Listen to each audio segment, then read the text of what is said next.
যে একটা আর্টিস্ট কখনো হারায় যায় না। আমি যখন মরেও যাবো মানুষ যেন আমার কথাটা একটু হলেও মনে রাখে। আমার মনে হয় মেন্টাল প্রবলেম যে একটা আর্টিস্ট কখনো হারায় যায় না আসলে। একটা আর্টিস্ট এমনিতেই তো হয়ে যায় না। হওয়ার পেছনের অনেক লম্বা গল্প থাকে।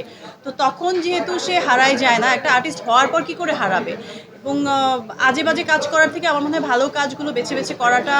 এবং আমি কখনো ২-৩ বছর থাকবো, ভাইরাল হব, একদম মুখে মুখে থাকবো, তারপর আমাকে আর আমি নিশ্চিহ্ন হয়ে যাব, এইটাতে আমি এই ফিলোসফিতে আমি বিশ্বাস করি না।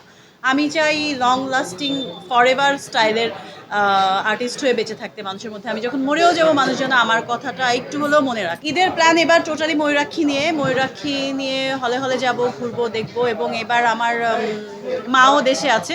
আমার মনে হয় মেন্টাল প্রবলেম, বিকজ আমার ওরকম ভাইরাল জিনিস খুব ভয় লাগে। এবং ভয় লাগে মানে হচ্ছে আমার খুব আনইজি লাগে। আমার মনে হয় ভালো কাজ নিয়ে এবং অনেক কিছু নিয়ে ভাইরাল না আসলে পপুলার হওয়া যায়, কিন্তু ভাইরাল বিষয় আমার কাছে, আমার পার্সোনাল পয়েন্ট অফ ভিউ, এটা আমার আসলে এটা বোধগম্য হয় না।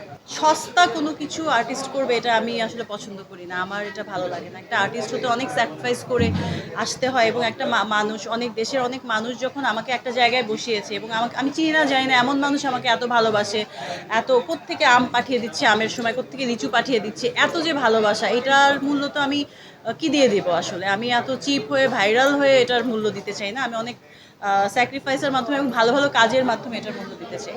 আমি যদি অ্যাক্টর না হতাম, আমার মানে আমার ফেসবুক বা কোনো কিছু থাকতো না। এটা আমার খুবই অদ্ভুত লাগে। সব কিছু আমার মনে হয় অ্যাজ আমার প্রফেশন যেটা, সেটার জন্য আমি সামাজিকভাবে সবার সঙ্গে দায়বদ্ধতা আমার আছে। কারণ পাবলিকের জানার সেই জায়গাটা আছে। আমাকে যেহেতু ভালোবেসেছে সবাই, এমন একটা জায়গা দিয়েছে, সেজন্য আমার সেই দায়বদ্ধতা থেকে আমি তাদের সাথে কানেক্টেড থাকাটা আমার মানে দরকার। আমি বিলিভ করি সেটা। কিন্তু পার্সোনাল লাইফে আমার আসলে ফেসবুকে খুব একটা সময় আমি দিই না। দর্শকদের উদ্দেশ্যে বলবো যে আপনাদের জন্যই আমি আজকের ববি। আমাকে সবসময় সাপোর্ট করেছেন। আমার ময়ূরাক্ষী অবশ্যই হলে গিয়ে দেখবেন, তারপর সমালোচনা আলোচনা যাই হোক করবেন।